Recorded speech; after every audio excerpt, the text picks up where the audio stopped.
Bonjour et bienvenue à ma chaîne YouTube. Je suis Dr Salima, spécialiste en gestion des ressources humaines, santé mentale des employés et mieux-être au travail. D'abord, avant de commencer ma vidéo, je souhaiterais m'excuser de ne pas poster des vidéos très souvent. J'étais vraiment très occupée avec mes recherches, mes publications, également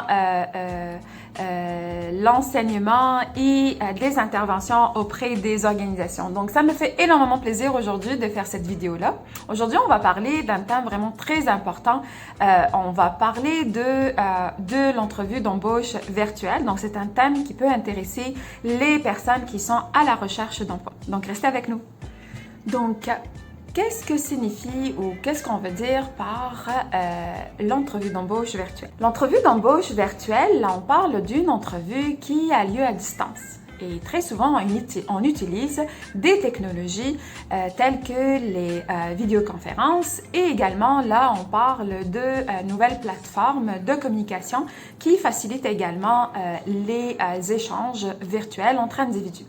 Donc, à titre d'exemple, on parle de Zoom, on parle de Microsoft Teams, on parle de Webex, qui sont très souvent utilisés par les individus et également par les organisations. Pourquoi on va parler de l'entrevue virtuelle? Donc, c'est sûr que si on lit un petit peu de la situation actuelle de la COVID-19, donc on parle de cette pandémie avec un impact sur l'emploi. Beaucoup de personnes, beaucoup d'individus ont perdu leurs emplois. Beaucoup d'individus présentement sont à la recherche d'opportunités d'emploi. Et aussi, beaucoup d'organisations ont augmenté leur utilisation de techniques d'entrevue virtuelle. C'est pour ça, c'est très important de bien se préparer aux entrevues d'embauche virtuelles. Aujourd'hui, aujourd'hui, je vais présenter quelques conseils pour mieux se préparer à l'entrevue virtuelle. Je vais essayer de faire partie 1 aujourd'hui. Je vais présenter des conseils qu'on peut mettre en place pour se préparer avant la date de l'entrevue. Quelles sont les meilleures pratiques qu'on peut mettre en place pour qu'on optimise les chances d'être accepté par l'organisation? Le premier conseil, il faut tester votre technologie au préalable.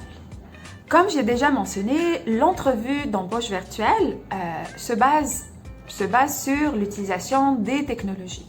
Donc, lorsqu'on parle de vidéoconférences, par exemple, là, on a besoin de quoi? On a besoin d'un ordinateur, on a besoin d'avoir une caméra, on a besoin également d'avoir un microphone qui fonctionne bien. On doit également s'assurer qu'on a une connexion Internet qui est fiable, donc une bonne connexion Internet qui va également optimiser les chances d'avoir une bonne communication avec la personne qui représente l'organisation dans l'entrevue. Donc, ce qu'il y a lieu de faire dans cette situation-là, c'est il faut d'abord avoir l'information sur la plateforme qui sera utilisée lors de l'entrevue. Donc, très souvent, le responsable du processus d'embauche va vous envoyer un courriel dans lequel il va préciser la plateforme qui sera utilisée durant l'entrevue. Donc, ça peut être Zoom, ça peut être également Microsoft Teams ou ça peut être également Webex. Il faut s'assurer que vous avez installé l'application d'avance avant la date d'entrevue. Donc, il ne faut pas attendre la date d'entrevue pour commencer à faire l'installation de cette application-là. Une fois l'application installée, ce qui est conseillé, c'est de la tester d'avance. Ce que vous pouvez faire, c'est que vous pouvez la tester avec vos amis ou avec les membres de votre famille. Donc, vous pouvez tester votre microphone, vous pouvez tester également les outils que vous allez utiliser lors de l'entrevue et également, vous allez vous familiariser avec cette nouvelle application. Donc, exemple Zoom ou exemple Webex ou Microsoft Teams. Conseil numéro 2, ce que vous devez faire, vous devez utiliser une adresse courriel professionnelle et un nom d'utilisateur professionnel. Lorsque vous utilisez Zoom, par exemple, ou vous utilisez Webex ou les plateformes de communication qui sont utilisées dans le cadre d'entrevues virtuelles, il y a lieu de choisir une adresse courriel, donc email, et également un nom d'utilisateur. Ce qui est conseillé, c'est d'utiliser un nom d'utilisateur simple. Vous pouvez aller avec votre nom de famille, votre prénom et votre nom de famille. Donc, dans ce contexte-ci, vous allez vous assurer que le courriel est professionnel et également le nom d'utilisateur est professionnel. C'est très important de faire une bonne impression au tout début. Donc, la première impression est très importante et la première impression peut passer par votre identité virtuelle qui doit être professionnelle. Conseil numéro 3, il faut bien se préparer d'avance à l'entretien d'embauche. Donc, il faut faire une petite recherche sur les informations en lien avec l'entreprise. Donc là, connaître la mission, la vision de l'organisation, quelles sont les valeurs de l'organisation, la culture organisationnelle, également quels sont les objectifs stratégiques de l'organisation s'ils sont disponibles et présentés sur le site web de l'entreprise. Regardez un petit peu dans les médias qu'est-ce qui a été écrit sur l'entreprise en question, quelles sont les réalisations récentes de l'entreprise. C'est très important de se préparer d'avance. C'est important également de se préparer en lien avec le poste auquel vous appliquez. Donc, quelles sont les tâches, quelles sont les responsabilités? Parce que très souvent, si vous êtes actif dans votre recherche d'emploi, probablement que vous avez envoyé votre CV à de nombreuses entreprises. Donc là, dans ce contexte, c'est très important de prendre note et de garder une traçabilité de votre recherche d'emploi. Donc, il faut vraiment chercher l'information sur les responsabilités liées au poste affiché et également voir quelles sont les tâches à effectuer et puis quelles sont les exigences associées à ce poste-ci. L'autre information également qui a lieu de collecter, c'est l'information en lien avec la personne que vous allez rencontrer en entrevue. L'entrevue peut se faire avec une seule personne ou peut se faire avec plusieurs personnes qui représentent l'organisation. Donc, ça peut être, par exemple, on peut parler du responsable en gestion des ressources humaines et également le gestionnaire qui est responsable du département. D'où l'importance de faire une petite recherche, d'aller chercher l'information sur le profil des personnes que vous allez rencontrer.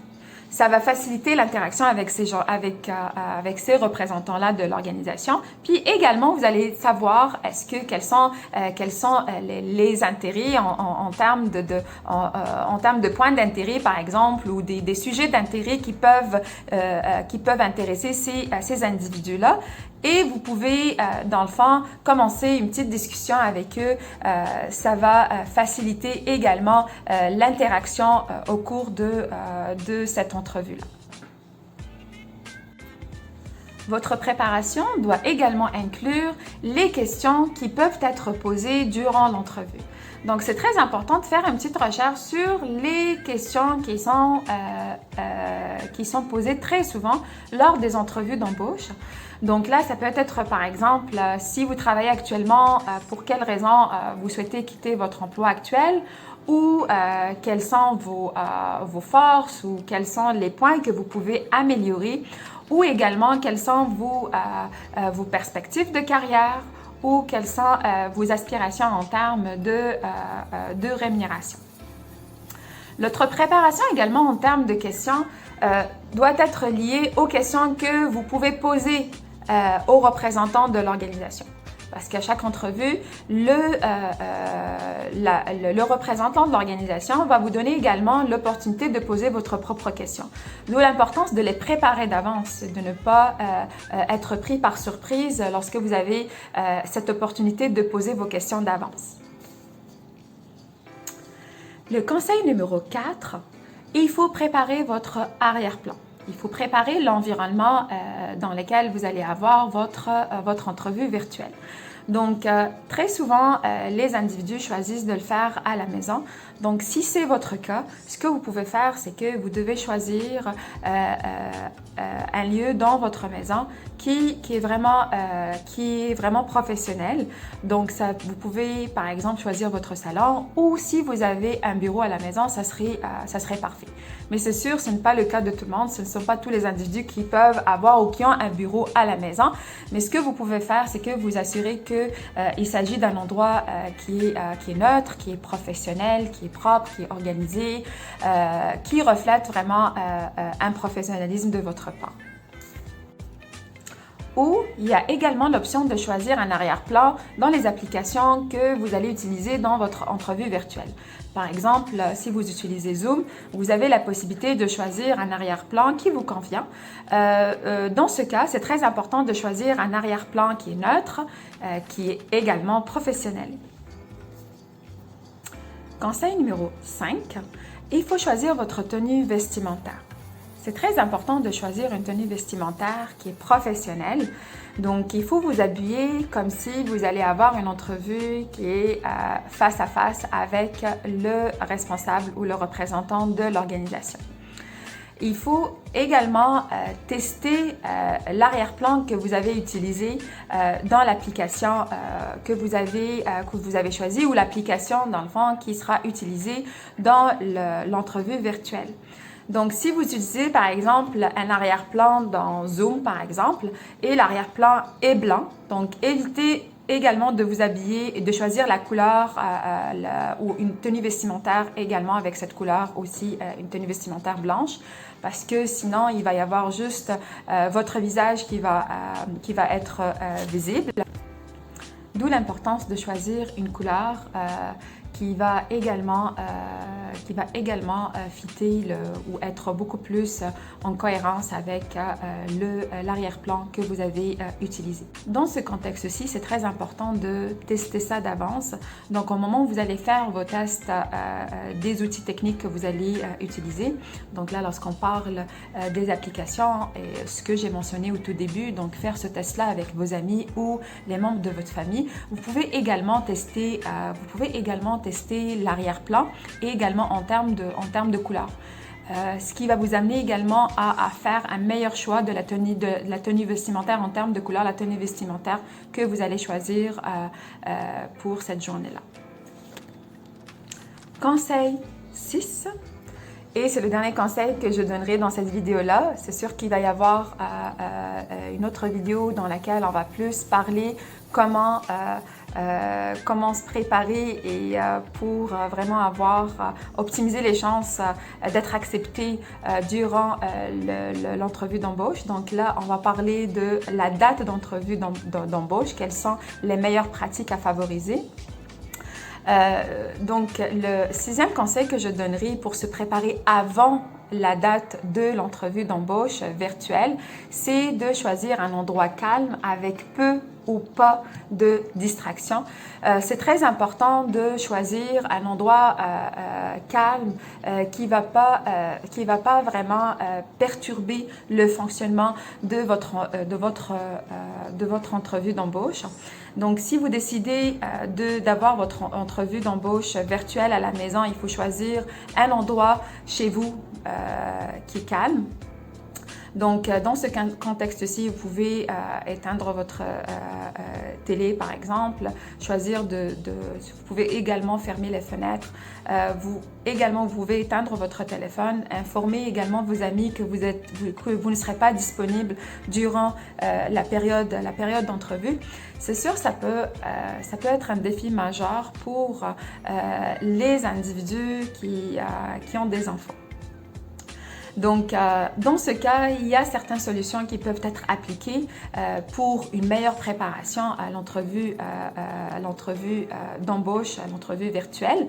Donc, ce que vous pouvez faire, si vos enfants partent à l'école, ce que vous pouvez faire, c'est que choisir et vous arranger et convenir avec le représentant de l'organisation de l'heure de l'entrevue, que l'heure de l'entrevue soit durant cette période-là. Ou si, par exemple, vos enfants suivent l'enseignement en ligne, donc là, vous pouvez également choisir le moment où vos enfants sont occupés avec leurs études pour pouvoir avoir ce moment ou cette période où vous allez passer votre entrevue d'embauche. L'autre défi est peut-être lié à l'âge des enfants.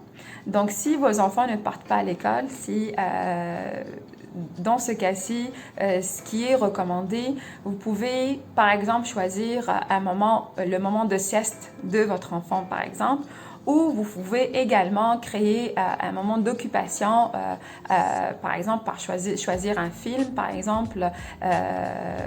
Puis durant cette période-là où vos enfants regardent le film ou visionnent le film en question, vous pouvez aussi avoir votre entrevue d'embauche virtuelle.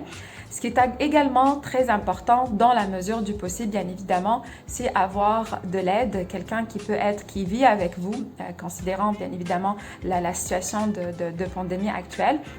Quelqu'un qui est avec vous à la maison, qui pourra garder vos enfants à la maison ou rester avec eux le temps que vous allez avoir votre entrevue d'embauche virtuelle.